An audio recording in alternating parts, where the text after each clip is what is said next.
আমরা ডান দিকে অনেকে দাঁড়িয়ে আছি, এই তো রোদে দাঁড়িয়ে আছেন, একটু সামনে খালি জায়গা আছে, যে বসে পড়েন। ভলান্টিয়ার বাইরে যারা আছেন, স্বেচ্ছাসেবক যারা আছেন, আপনারা সকলেই আপনাদের দায়িত্ব পালন করুন এবং সকলকে একটু বিনয়ের সাথে বসানোর চেষ্টা করুন। আলহামদুলিল্লাহ, আমি আমাদের আজকের এই অনুষ্ঠান মুরাক্কি মাহফিল দারুস সুন্নাহ মাদ্রাসা তিনখানার হাফেজ ছাত্রদের আমরা পাগড়ি প্রদান করব। তো হযরতের মাধ্যমে দস্তারে ফজিলত আমরা দিতে চাচ্ছি। আমি হযরতকে একটু অনুরোধ করব, তাদেরকে পাগড়িটা পরিধান করি যদি পরবর্তীতে আলোচনা করে দোয়া করেন তাহলে মনে হয় ভালো হয়। যারা হাফেজ তারা তোমরা স্টেজে চলে আসো।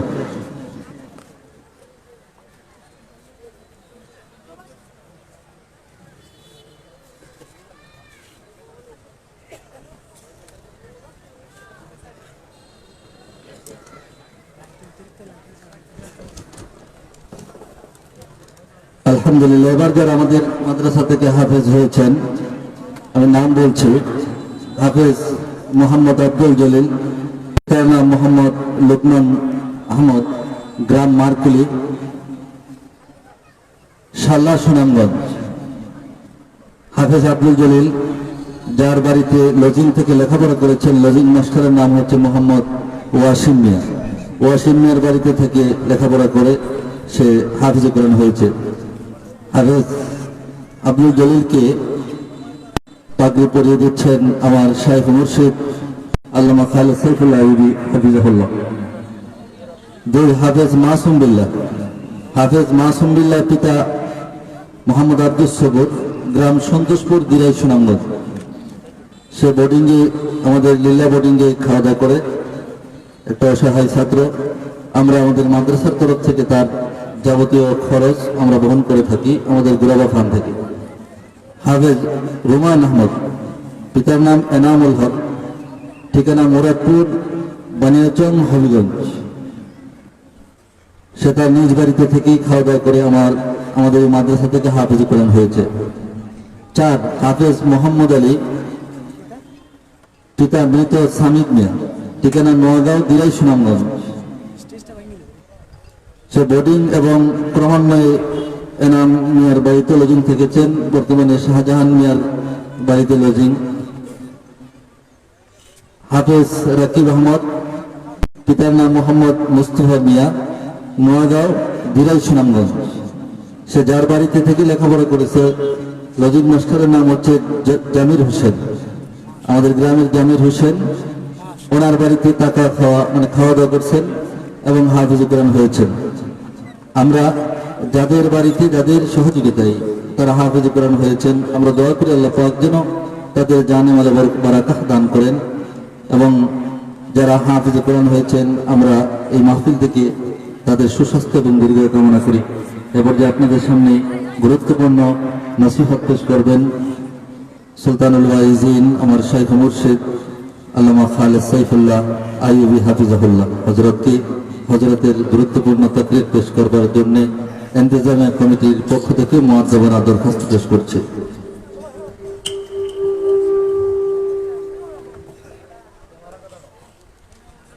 আসসালামু আলাইকুম ওয়া রাহমাতুল্লাহি ওয়া বারাকাতুহু। ওয়া আলাইকুম আসসালাম ওয়া রাহমাতুল্লাহি ওয়া বারাকাতুহু। ইকো বন্ধ করে দাও।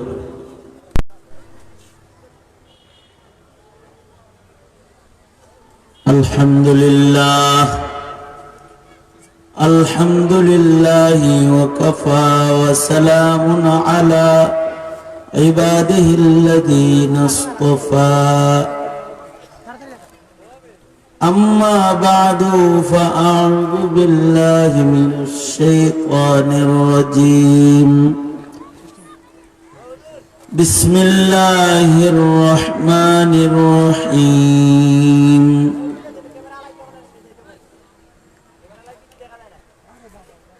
والعصر إن الإنسان لفي خسر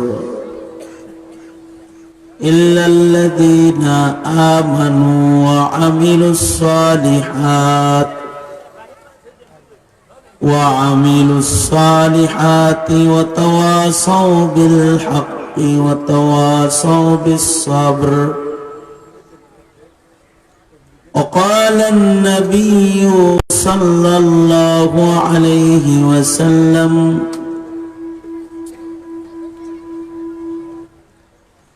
كل أمتي يدخلون الجنة إلا من أبى. قيل: من يأبى يا رسول الله؟ قال: من أطاعني دخل الجنة ومن عصاني فقد أبى. أو كما قال عليه الصلاة والسلام. اللهم صل على محمد وعلى آل محمد كما صليت على إبراهيم وعلى آل إبراهيم إنك حميد مجيد. اللهم بارك على محمد وعلى آل محمد كما باركت على إبراهيم وعلى آل إبراهيم إنك حميد مجيد.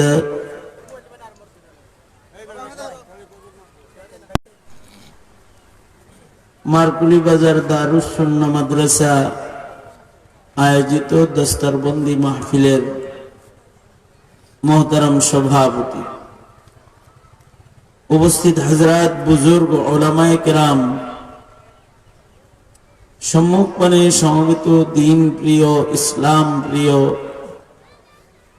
দিনদার ইমানদার মুমিন মুসলমান ভাইরা, পর্দার আড়াল থেকে আলোচনায় শামিল মা বোনেরা, আল্লাহর দরবারে শুকর, আল্লাহ তাআলা দ্বীনি নসিহতের একটা মাহফিলে উলামাদের সোহবতে জান্নাতের বাগানে আমাদের আসার বসার তৌফিক দান করেছেন।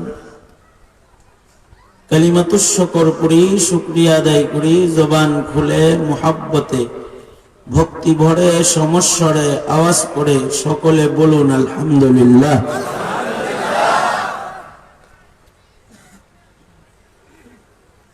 আমার অত্যন্ত আদরের ও স্নেহের আপনাদের অত্র মাদ্রাসার মুহতামিম মৌলানা ইসমাইল হোসেন সিরাজি, তার মাদ্রাসার মাহফিল সে দিলি ভাবে চেয়েছে আমরা আসি। শুধু আমি না, দোস্ত আহবাবরা এখানে এসেছে আনন্দ চিত্তে। রাস্তা ভালো না, আসতে সফর কষ্ট, আওয়াজ কমায় ক্লিয়ার করে রাখো।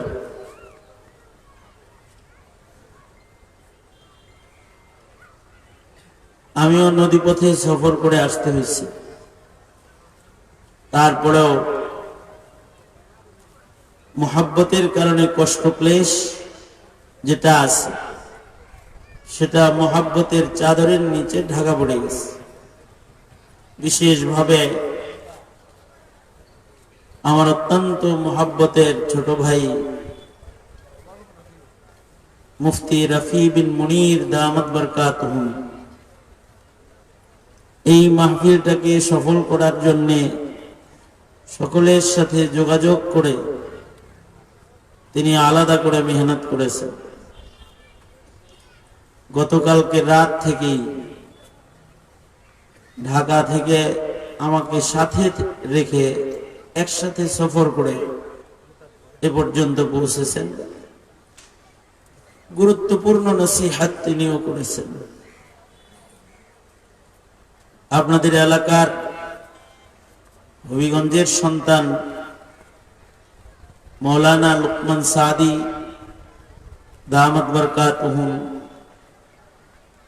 কাতারের ইমাম ও খতিব আমার বন্ধু মুফতি মুহাম্মদুল্লাহ বিন হাফিজ সহকারে অনেক আলেম ওলামারা আসছেন। আল্লাহ তাআলা এই মাহফিলটাকে কবুল আর মঞ্জুর করুক, আমিন বলেন। আপনাদের কষ্ট হইতেছে, চোখে রোদ লাগতেছে, বুদ্ধির অভাব। যে মাহফিল গুলো দিনে হয় সেই মাহফিল গুলো পূর্ব পশ্চিম দিক করতে হয় না, উত্তর দক্ষিণ করতে হয়। ছোট্ট একটু বুদ্ধির অভাবের কারণে চোখে সূর্য লাগতেছে। এটাও একটা শিক্ষা। যদি আবার শিক্ষা না হয়, এই কারণে আমি বলে দিয়ে গেলাম যাতে সামনের দিনে মাহফিল হইলে এরকম পূর্ব পশ্চিম না হয়। চোখে রোদ লাগবে, হয়তো আলো চোখের লাগবে, তাছাড়া শ্রোতার চোখে লাগবে। উত্তর দক্ষিণ হইলে সাইড সাইড দিয়ে যাবে আর কি। তবে এই রৌদ্রের একটু তাপ বরদাস্ত করার শীতের সময় তো ভিটামিন ডির জন্য দরকারও। আপনাদের কিছু কষ্ট হইলেও হযরত উমর একদিন রৌদ্রের ভেতরে উট তালাশ করতেছিলেন বাইতুল মাল। হযরত উসমানের সাথে মুলাকাত। ওই যান, এই এদিকে তাকাও, আমার দিকে তাকাও, আমার পাইবা। 25 বছরের ভিতরে বানিয়েছ, একবার আসা হয়েছে, তাও কোনো সাইডে সুইডে এখানে আসছি, আবার মরে গেলে শেষ। মোবাইল টিপে দুই বাদ দিয়ে আমার সরাসরি একটু আমার কথা শোনো। মোবাইলে বহুত শুনতে পারবো, হাজার হাজার বয়ান মোবাইলে আছে।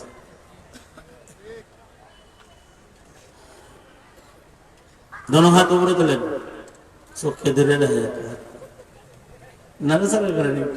দোনো হাত, দোনো হাত, দোনো হাত। জবান খুলে বলেন সুবহানাল্লাহ, আলহামদুলিল্লাহ, লা ইলাহা ইল্লাল্লাহ, আল্লাহু আকবার। আল্লাহ কবুল করেন, আমিন বলেন। সময় একেবারে কম, আসরের নামাজ সামনে। আমি এই কারণেই সালাতুল আসর তিলাওয়াত করছি।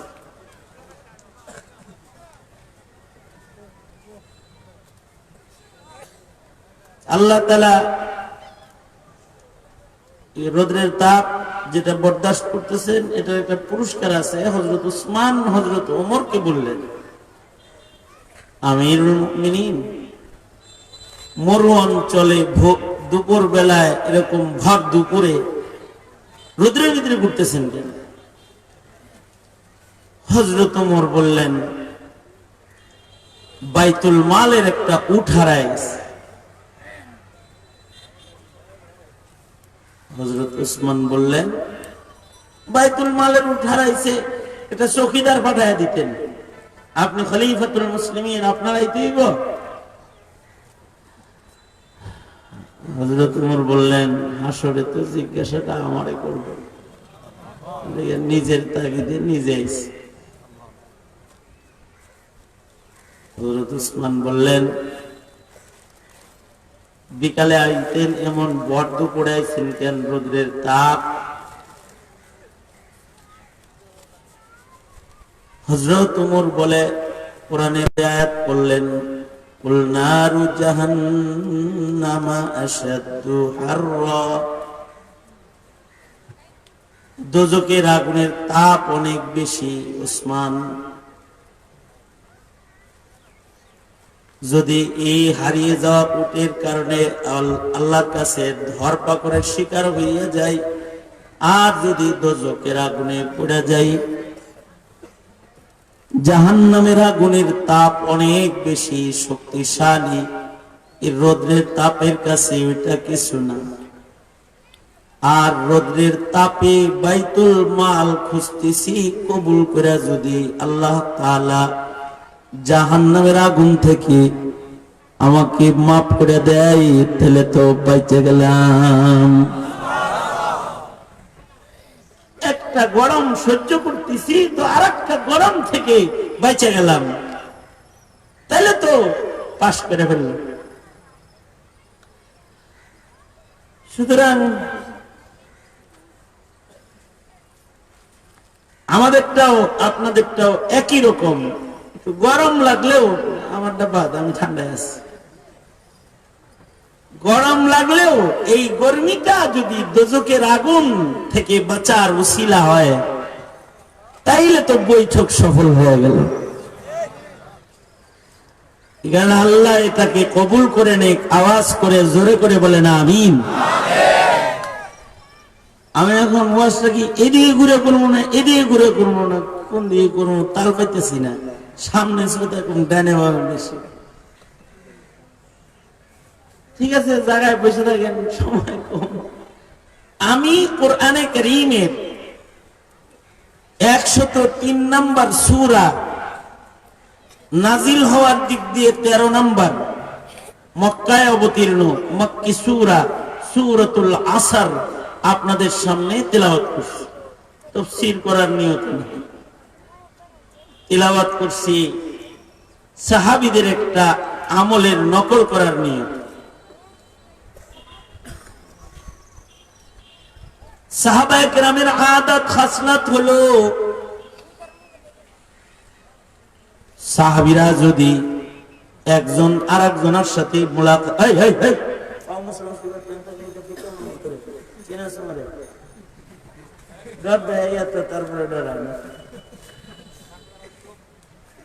কথা বলবা না কেউ, তুমি কথা শোনো, দেখো তুমি ওয়াজের আদব তো এখনই যদি ওয়াজের আদব না শিখো কবে শিখবা? বুড়া হয়ে গেলে বয়ে ওয়াজ শোনো।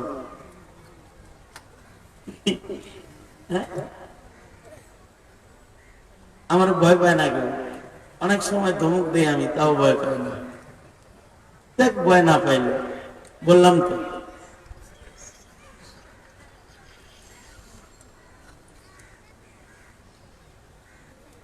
সাহাবায়ে কেরামের আদত অভ্যাস ছিল, একজন আরেকজনের সাথে দেখা হইলে সূরা আসর পড়ে শোনায় দিত।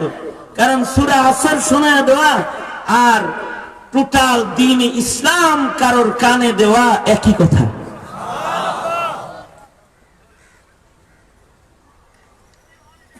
এই সূরা সম্পর্কে ইমামে শাফিঈ রাহমাতুল্লাহি আলাইহি বলছেন, সূরা আসর নাজিলের পরে যদি আল্লাহ আর কোন সূরা আয়াত নাও দিত উম্মতরে, এইটাই উম্মতের জান্নাতে যাওয়ার জন্য যথেষ্ট। এই সূরার শুরুতে আল্লাহ একটা কসম করছেন, ওয়াল আসর, এই কারণে সূরার নাম সূরাতুল আসর। সূরার শুরুতে কসম, ওয়াল আসর। হতে পারে সামনে যে আসরের নামাজটা আমাকে রাইতেছে, এই নামাজের কসম করছে, অথবা কালের কসম করেছেন,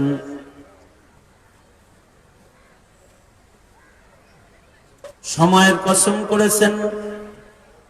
আসরের নামাজ দামি নামাজ, 5 ওয়াক্ত নামাজের ভিতরে সবচেয়ে দামি নামাজ সালাতুল ফজর।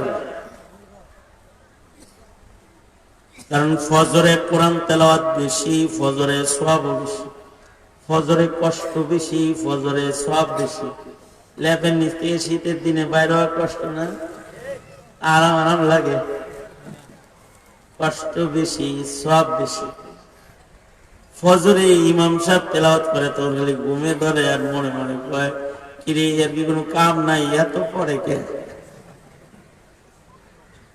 ফজরের তিলাওয়াত লম্বা হয়, প্রতিটি অক্ষরে অক্ষরে অক্ষরে অক্ষরে শুনলেও নেকি আমলনামায় জমা হয়। অধিক সময় আল্লাহর সামনে দাঁড়ায় থাকা হয় ফজরে, মহান মাওলা খুশি হয়। ঠান্ডা পানি দিয়ে ওযু করে শীতের রাত আরাম হারাম করে দাঁড়ায় যায়, মাওলায় পাক আরো খুশি হয়। ঘুম থেকে উঠছে, দেহটা দুর্বল। ঘুম থেকে উঠলে শক্তি দেয়? আমি তো ঘুম থেকে উঠলে কমপক্ষে 10 মিনিট বয়ে বয়ে কত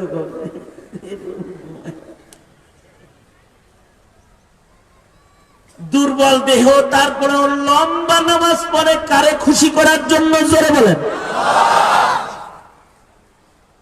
দুর্বল বদন, ঠান্ডা পানি, শীতের রাত, আরাম হারাম করে যায় নামাজে দাঁড়াইছি, হেঁটে হেঁটে কুয়াশার ভেতরে মসজিদে গেছে কারে খুশি করার জন্য? ফজরে কষ্ট বেশি, এ কারণে ফজরের নামাজে সব বেশি, মগার ফজরে মুসল্লি কম। ফজরের হিসাব করলে বোঝা যায় একুরেট মুসল্লি কারা। মাঝে মধ্যে ইমাম সাহেব আর মুয়াজ্জিন সাহেব আর সাথে 2 জন লয়ে ফজর হয়ে যায়, বাকি সব ফতোয়া দিয়ে ঘরে দাঁড়ায় যায়। এত কষ্ট আল্লাহ করতে কয় না। আল্লাহ রহমান, আল্লাহ রহিম, আল্লাহ মহান দয়ালু, এত কষ্ট করলো ঘরে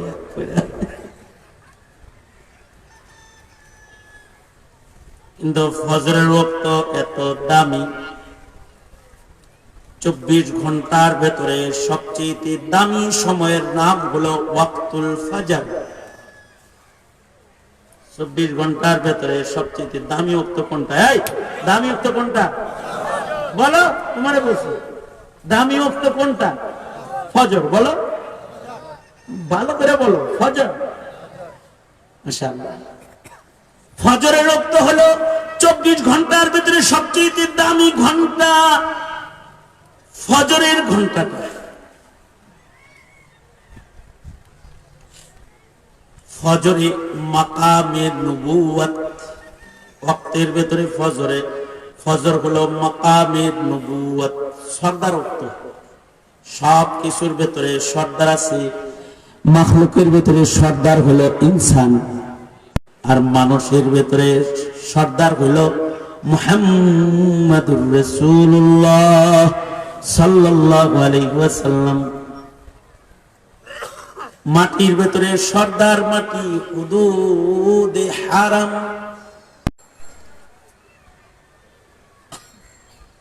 পাথরের ভেতরে সর্দার পাথর, মাকামে ইব্রাহিম, হাজারুল আসওয়াদ।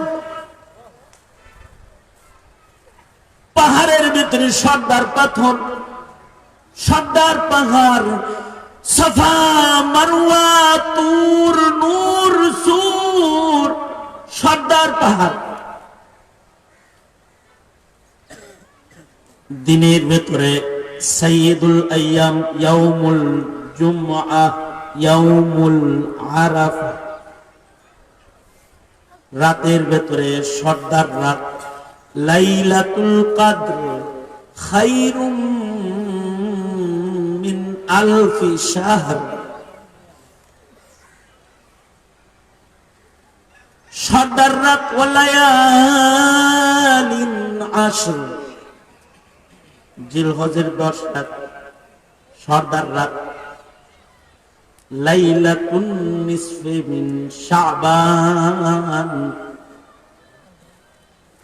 1 মাস 1.5 মাস 6 মাস পরে আইব সর্দার রাত।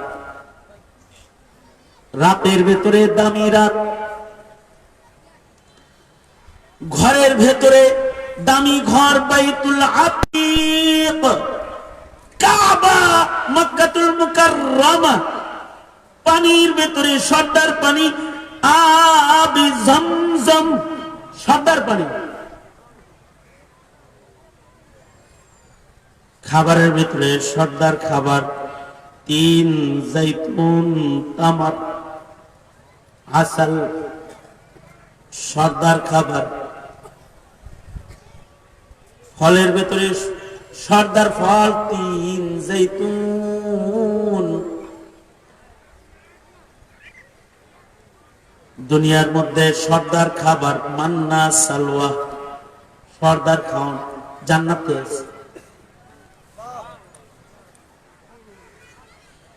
এরকম সময়ের ভেতরেও সর্দার সময় আছে, কিতাবের ভেতরে সর্দার কিতাব কোরআন।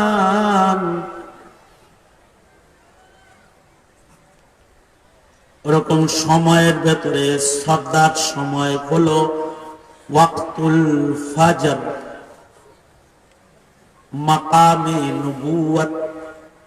এ কারণেই বাবা সুবহানাল্লাহ বলার লেগে রেডি হয়ে বসে একটা খবর দিই, ভালো করে একটা সুবহানাল্লাহ বলেন। ওয়াক্তুল ফাজর এমন দামি, এটা সর্দার সময়। এ কারণেই বাবা আদম থেকে শুরু করে আমার নবী পর্যন্ত সব নবীকে নবুয়াত আল্লাহ তাআলা ফজরের ওয়াক্তের সময় দান করেছে। কত ভালো বলতে হয় না,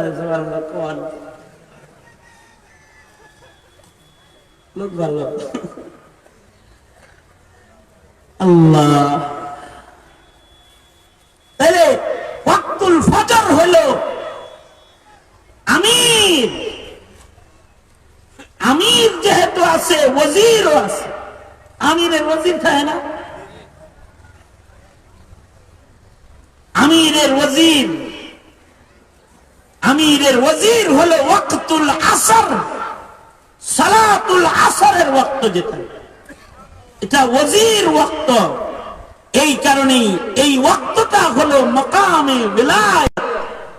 কেউ যদি আসরের সময়ের ইবাদত কামে লাগায়, আল্লাহ তাআলা তাকে ওয়ালায়াতের মাকাম দান করে, ওলি বানায় দেয়। মানুষ ঘুমের সময় একটা নামাজ রিক্স, অনেক সময় রিক্স দেখা মনে করেন ঘরে গেলাম, ঘড়ি দেখি বাজে রাত 3টা, কিতাব লয়ে বয়ে থাকে, বিবি টেন টেন করে আইসে বইছে, কিতাব লয়ে বইছে, কিতাব লয়ে বসে না কি করবো, ঘুমাও নাকি? এখন ঘুমাইলে ফজর রিক্স, 1 ঘন্টা ঘুমাইলে ফজর রিক্স। আমি যতদিন বেঁচে আছি আপনার ফজরে জায়গায় দেওয়ার জিম্মাদারি নিলাম, আলহামদুলিল্লাহ বাচ্চা। কারণ ঘুমের পরে একটা নামাজ রিক্স, এটা হলো সালাতুল ফাজর। আর জাগ্রত অবস্থায় একটা নামাজ রিক্স, সেটা হলো সালাতুল আসর।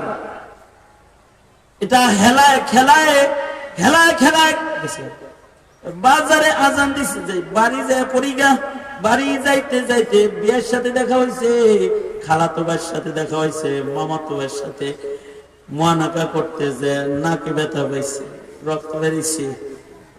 এইটা মুছতে মুছতে দেখি মাগরিবের আজান হয়ে গেছে। জাগ্রত অবস্থায় হেলায় খেলায় অবহেলায় আসর কাজা হয়ে যায়। এ কারণে আল্লাহ আসরের কথা আলাদা করে কোরআনে কয়, হাফিজু আলাস সালাওয়াত ওয়াস সালাতিল উসতা। তোমরা নামাজ হেফাজত করো, বিশেষভাবে আসরের নামাজ হেফাজত করো। ফাঁক দিয়ে একটা মাসআলা, সেটা হলো মুমিনের জন্য নামাজের চাইতে দামি কোন কাম দুনিয়ার মাটিতে আর আছে? যারা কস নাই তারা ফিরে কোয়া মুখ দিয়ে। আমি আবার বলতেছি, একটা কালিমা বলার জন্য মুমিনের জন্য নামাজের চাইতে মূল্যবান কোন কাম তার হায়াতে আর আছে? যে হাত তো অসুস্থ হইলে মাপ আছে, অন্ধ উম্মা মাকতুম, তোমার জানা লাগবে না,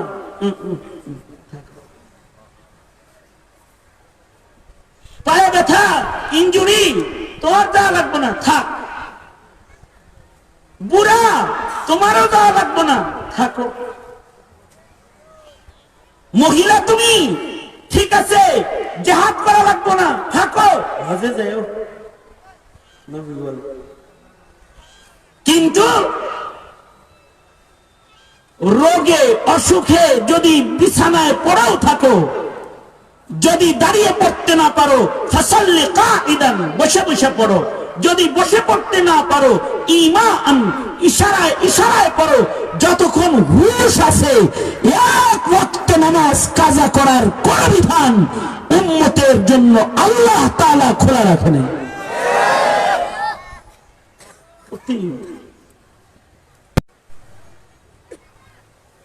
এত বুঝানোর তো দরকার নাই, সবাই বুঝবেন। আমাদের চাইতে আপনারা বক্তা ভালো। হ্যাঁ, শীতের দিন তো মাঝে মাঝে রুমাল টুমাল দিয়ে ঢেকে ঢুকে চাদর ঢেকে ঢুকে চার স্টলে যায় দাঁড়ায় থাকি, তখন চা বানায় আর উনি যে ওয়াজটা করে, মাশাআল্লাহ, এক লোক তো বেধড়ক ওয়াজ করতেছে, চা বানাইতেছে, চামচ মারে আর ওয়াজ করে, চামচ মারে আর সুন্দর সুন্দর কথা কয়, ওয়াজ করে। কোরআন হাদিসে কয়, হাদিসে আছে, এটা বুখারীতে আছে, মুসলিমে আছে। যখন চা বানায় আমার হাতে দিছে, আমি যখন মুখটা খুলছি, হুজুর আপনি শুনে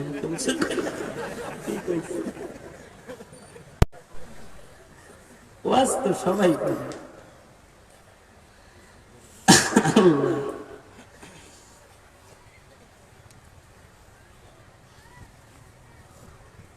বহরহাল নামাজ আর জীবনে কাজা হবে কারণ, এই মাইকলা নামাজ কাজা হইব, কই যায় নামাজ কাজা হবে কারণ দামি ওয়াদাটা করে আমি আমরা দিচ্ছি, হাঁটা দিচ্ছি। নামাজের চাইতে দামি কাম আর আছে? তাহলে ওয়াদা এক নাম্বার। জীবনে কোনদিন হুশ হাওয়াসে ইচ্ছা করে এক ওয়াক্ত নামাজও কাজা করব না, ইনশাআল্লাহ। জোরে জোরে ইনশাআল্লাহ। নামাজের ভিতরে বিশেষ খেয়াল, যে নামাজকে আল্লাহ রাখতে বলছেন সেটা হলো সালাতুল আসর। ওয়াস সালাতিল উসতা, মাঝের নামাজ আসরের নামাজকে বিশেষভাবে দেখভাল করে গুরুত্বের সাথে হিফাজত করো। নির্দেশ কার? জোরে বলেন কার? আসরের নামাজ এর কসম আল্লাহ তাআলা খায়া আমাদেরকে, আল্লাহ তাআলা আসরের কসম করে আমাদেরকে বলে, ইন্নাল ইনসানা লাফি খুসর ইল্লাল্লাযীনা আমানু ওয়া আমিলুস সালিহাত ওয়া তাওয়াসাউ বিল হাক্কি ওয়া তাওয়াসাউ বিস সাবর। আল্লাহ তাআলা বলেন ওয়াল আসর, আসরের কসম। তার মানে এই আমার গোলাম, আসরে তাকাও, আসর আসর আসর তাকাও, দেখো আসর যেমন হেলায় খেলায় শেষ হয়ে যায়, আসরের ওয়াক্ত যেমন হেলায় খেলায় ফুরাইয়া যায়, তোমার জীবন হায়াত কিন্তু হেলায় খেলায় পট করে দেখবা যে আজরাইল সামনে দাঁড়ায় গেছে। হেলায় খেলায় অবহেলা করতে করতে হঠাৎ দেখবে আজরাইল দরজায় দাঁড়ানো আছে।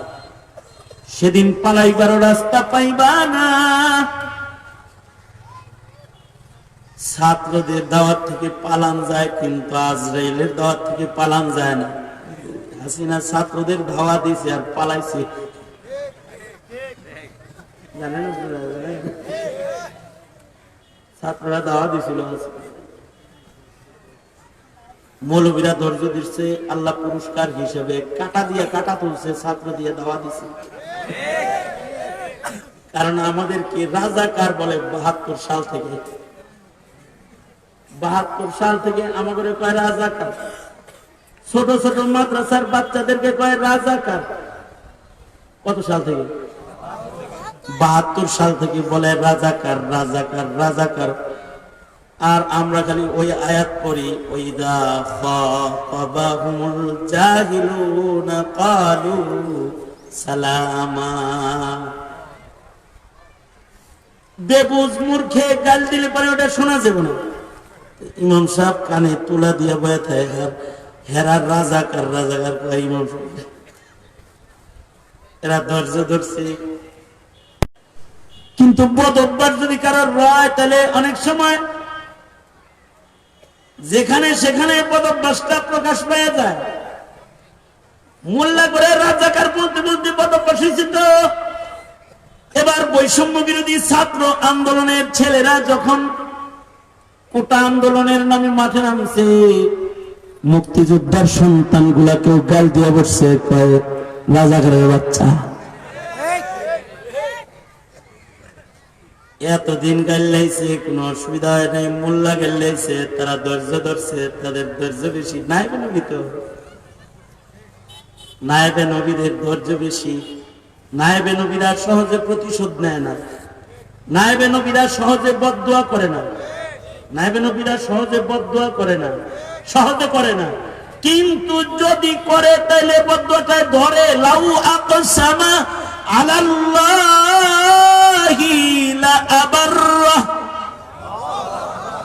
আল্লাহ বলে, আমার বান্দারা যদি কিছু বললে তাহলে আমি ওইটা পূরণ করার দায়িত্ব গ্রহণ করি। আল্লাহ দায়িত্ব গ্রহণ করে ফেলে।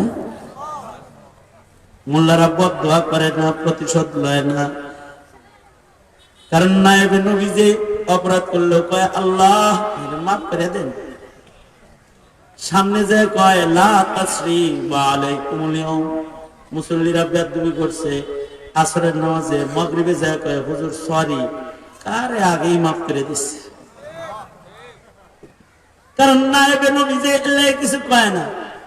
কিন্তু ছাত্র করে যখন বলছি রাজাকারের বাচ্চা, সাথে সাথে গোটা বাংলাদেশ থেকে ছাত্ররা চতুর্দিক থেকে মিছিল করে গণভবনে এসে বলে, তুই রাজাকার,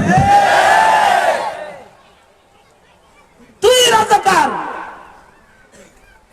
আসলে তুই বললো, আর আমি রাজাকার না বলার টাইমও পেল না।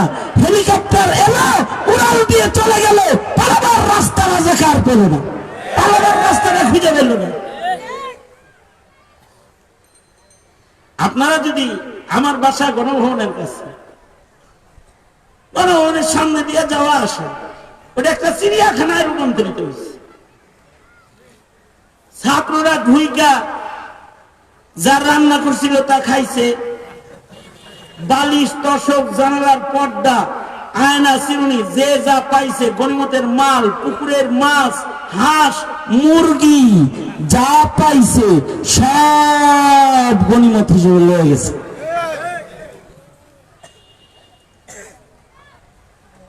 সবচেয়ে দুঃখজনক বিষয় হলো গণভবনের চতুর্দিকে ডবল গাঁথনির ইট, এগুলো খুলে লাইছে। খোলার স্টাইলটা এখনো চিত্র দেখলে ভয়ঙ্কর মনে হয়।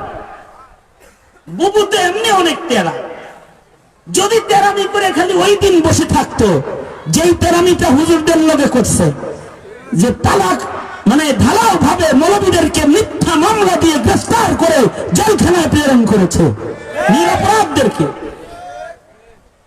যেমন আমার নামে মামলা হইলে আমি ককটেল মারছি, আমি ককটেল সহ হয়ে দিইনি। মামুনুল হকের মামলা হইল মানিব্যাগ চুরি করছে, শয়তান হাসে এগুলো শুনে। কিন্তু মোদি দাদুকে খুশি করার জন্য আলেমদেরকে জেলখানায় ভরে অত্যাচার করেছে, নির্যাতন করেছে, অবিচার করেছে। ঠিক কিনা আওয়াজ করে জোরে বলেন। আল্লাহ তাআলা কোন জালেমকে ছাড় দেয় না, আল্লাহ বিচার করেছে। গণভবনের ডবল গাঁথনির ইট গুলা সব খুললে লয়ে গেছে ছেলেরা। দেখলে মনে হয় বুবু যদি বসে থাকতো তাহলে গায়ের চামড়াটা খুলে ফেলতো ছাত্ররা, চামড়া খুলে নিয়ে যেত। এগুলো কেন?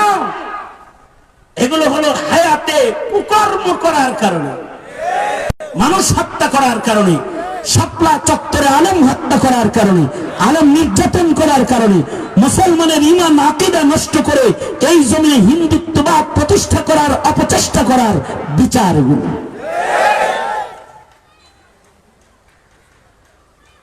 অনেক মূল্যবান জিনিস, হায়াতের অনেক দাম, হেলায় খেলায় নষ্ট করতে নাই।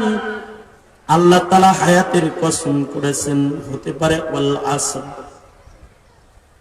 সময়ের কসম, কালের কসম, কারণ সময় অনেক দামি। সময়ের কত দাম বোঝানোর জন্য এক জাররা দৃষ্টান্ত, জন্মের পরে 1 সেকেন্ডের কান্নার আওয়াজ যার পাওয়া যায় তার হায়াত প্রমাণিত হয়, তাকে জান্নাতি হিসেবে গণনা করা হয়। মেয়ে বাচ্চা হইলে 5 কাফন দেয়া হয়, ছেলে বাচ্চা হলে 3 কাফন দেয়া হয়। তার একটা জানাজা অনুষ্ঠিত হয়, তার জন্য কবর খনন করা হয়। জান্নাতি মাইয়িত হিসেবে বিসমিল্লাহি ওয়া আলা মিল্লাতি রাসূলিল্লাহ, আল্লাহর নবীর মিল্লাতে তাকে নামায়া দেওয়া হয়। আর যদি 1 সেকেন্ডের কান্নার আওয়াজটা না পাওয়া যায় তো সে ময়লা বজ্রা হিসেবে গণিত হয়, তাকে আবর্জনার মতো দাফন করে দেওয়া হয়। আর 1 সেকেন্ডের দুনিয়ার হায়াত যে পাওয়া যায়, এই হায়াতের বদলা মহান আল্লাহ জান্নাতের হায়াত তাকে আল্লাহ তাআলা দিয়ে দেয়। 1 সেকেন্ডের হায়াতের যদি এত দাম হয়, তাহলে 50 বছর, 60 বছর, 70 বছর, 80 বছর যার হায়াত, তার হায়াতের কত দাম? ওয়াল আসর, এই সময়ের কসম, এটা অযথা নষ্ট করো না। এটা কিন্তু যায় আসে না, বরফের চাকার মতন সেকেন্ড যাইতেছে, হায়াত তোমার কমবার লাগছে। সাবধান, হায়াত নষ্ট করো না, হায়াত অনেক দামি। হায়াত যদি কেউ অল্প হায়াতও দামি বানায়, সে ফিরদাউসে চলে যায়। আর লম্বা হায়াত যদি কেউ বরবাদ করে ফেলায়, তাহলে লানত ওয়ালা হয়ে যায়। ইবলিস তার লম্বা হায়াত বরবাদ করেছে, লানতের তখতা গলায় চলে গেছে। আর আল্লাহর বান্দা ছোট্ট হায়াতে অল্প ইবাদত করেছে, তো কালেমা পড়েছে, মুমিন হয়েছে, মরে গেছে, জান্নাতে চলে গেছে। ছোট্ট হায়াত কদর করলে অনেক দাম। এই উম্মতের হায়াত কম, এই উম্মতের হায়াত হলো 70, আর উমরের হায়াত 63। এই উম্মতের পয়গম্বর তো এটাই বলে যে আরজালে উমর, বার্ধক্যের অচল হায়াত থেকে, আল্লাহ আমি আপনার আরজালে উমরের চেয়ে আগে আগে মরে যাওয়া ভালো।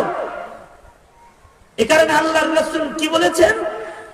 আল্লাহ আপনি আমার হায়াতে বরকত দান করেন। বরকত অল্প হায়াতেও হতে পারে। 60 বছরের, 70 বছর, 85 বছরের হায়াত পাইছে, কিন্তু জনতার লানত লয়ে কবরে গেছে। আর মুগ্ধ আবু সাইদ অল্প হায়াতে মরে গেছে, মানুষ তাদের জন্য চোখের পানি ফেলে দোয়া করতেছে, কারণ জাতির অধিকারের কথা বলে তারা মরে গেছে। তাদের হায়াত তো ছোট, আর কারোর হায়াত হলো 80, 75, কিন্তু লানতের তখতা আসতেছে গলায়, কারণ হায়াতটা বা বরকত না, হায়াতটা বরকত বিহীন। বরকত নাই হায়াতে, ইবাদত নাই। সুতরাং বাচ্চা থাকলেই কিন্তু লাভ না। এই বাঁচতে মনে চায় না সবার? আমার তো মনে চায় বাঁচতে, আপনাদের মনে চায় না? মুসা নবীরও বাঁচতে মনে চাইছে, তো আজরাইলে মারছে। সুলাইমান নবীর বাঁচতে মনে চাইছে, আজরাইলে বলছে থামো, আল্লাহর লগে কথাটা কইয়া। সবার বাঁচতে মনে চায়, কিন্তু বাঁচতে মনে চাওয়া ভালো, কিন্তু শেষের চিন্তাটা করা চাই। আকলমন্দু সে ক্যা পুছু कि मेरी इब्तिदा क्या है, कि मैं इस फिक्र में रहता हूँ, मेरी इंतहा क्या है। হোক না হায়াতটা ছোট, কিন্তু বিদায় যেন সুন্দর হয়। দুনিয়া থেকে বিদায় যাদের সুন্দর হয়ে যাবে হায়াতে, ইবাদতের বিদায় যাদের হবে, ওয়াবুদু রাব্বাকা হাত্তা ইয়াতিয়াকাল ইয়াকিন। আল্লাহ বলেন মওত পর্যন্ত ইবাদত করে করে মরে যাও। গুনার আসরে মরো না, গানের আসরে মরো না, গাজার কলকি মুখে মরো না, আল্লাহর জিকির মুখে মরো। জালেমের সাজে মরো না, নবীর সাজে মরো। আকীদার নষ্ট মরো না, সাহাবায়ে কেরামের মতো ঈমানওয়ালা আকীদা লয়া মরো। আমিনু কামা আমানান নাস। নাস্তিক মুরতাদ বেঈমানের সাথে খাতিরওয়ালা ঈমান লয়া মরো না। আশিদ্দাউ আলাল কুফার, ওই ঈমান লয়ে মরো। আশিদ্দাউ আলাল কুফার রুহামাউ বাইনাহুম। আর কেউ মরতেছে নিজে। এখানে দেশের মোল্লারা শহীদও যদি হতে হয়, না খায়াও যদি মরতে হয়, কোন মুশরিকের লাগে দোস্তি করে দেশের কোন। সুতরাং ঈমান হায়াতে ক্ষতিগ্রস্ত হয় এমন হায়াত না। ঈমানের হায়াত, আমলের হায়াত, তাওয়াসি ইলাল হক এর হায়াত, তাওয়াসি ইলা সাবরের হায়াত, এটা লাগবে ইনশাআল্লাহ। তৈয়ার তো ইনশাআল্লাহ। এই মাদ্রাসাটা দিয়ে খেয়াল রাখবে। ইসমাইল হোসেন সিরাজি আমার কাছে বাইআত এবং আমার মুজাজ হোসেন, আমি দোয়া করি আল্লাহ জিন্দেগিটা নোক্তাবিহীন চালাইবার তৌফিক আল্লাহ তাকে দান করুন। আপনারা তার দ্বীনি কাজে মদত করবেন, সহযোগিতা করবেন ইনশাআল্লাহ। ইনশাআল্লাহ। আল্লাহ তাআলা আমাদের সবাইকে কবুল আর মঞ্জুর করেন, আমিন। ওয়া আখিরু দাওয়ানা আলহামদুলিল্লাহি রাব্বিল আলামিন। আলহামদুলিল্লাহি রাব্বিল আলামিন। ওয়াসসালাতু ওয়াসসালামু আলা সাইয়্যিদিল মুরসালিন মুহাম্মাদ ওয়া আলা আলিহি ওয়া আসহাবিহি আজমাইন। রব্বুল আলামিন মাদ্রাসার মাহফিল দিনের বেলায় রোদ্রের ভেতরে তোমার বান্দারা বসেছে। সূরাতুল আসরকে সামনে করে কয়েকটা কথা বলেছে, যা বলছি সহি বুঝ তোমার বান্দাদেরকে তুমি দান করো। দিনের জন্য মরার, দিনের জন্য বাঁচার তৌফিক সকলকে তুমি দান করো। বুড়াদের আবু বকর বানায়া দাও। প্রত্যেকটা যুবককে তোমার কাছে আমানত দিয়ে গেলাম, যৌবনের গুনাহ থেকে তাদের তুমি রক্ষা করো। ইয়া আল্লাহ পর্দার আড়ালের মা বোনদের আবেদা সালেহা বানায়া দাও। ইয়া আল্লাহ মালিক, এই এলাকার যত মুর্দেগান আছে তাদের জান্নাত দিয়ে দাও।